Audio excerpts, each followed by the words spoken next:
बहुत समय पहले मथुरा नगरी में अत्याचारी राजा कंस का शासन था।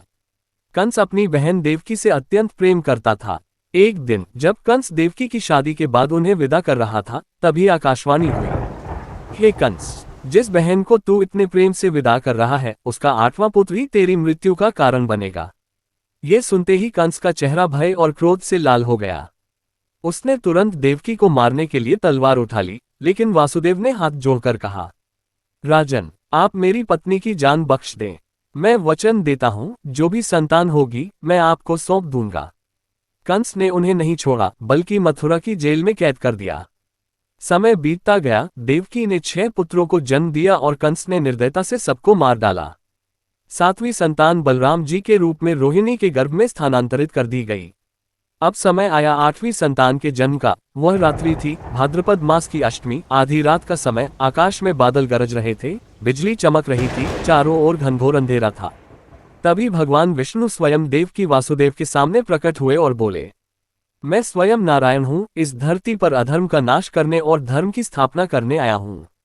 अब आप मुझे गोकुल में यशोदा के पास पहुंचा दें।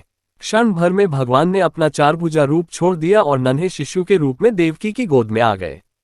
चमत्कार हुआ, जेल के दरवाजे अपने आप खुल गए, पहरेदार गहरी नींद में सो गए और बेड़ियां टूट गईं।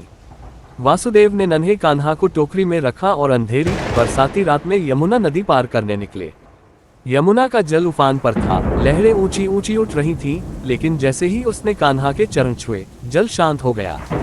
तभी एक अद्भुत दृश्य हुआ, आकाश में बिजली चमकी और नदी की लहरों के बीच से भगवान शेषनाग प्रकट हुए। अपने विशाल फन फैलाकर उन्होंने कान्हा के ऊपर छत्र की तरह सुरक्षा दे दी।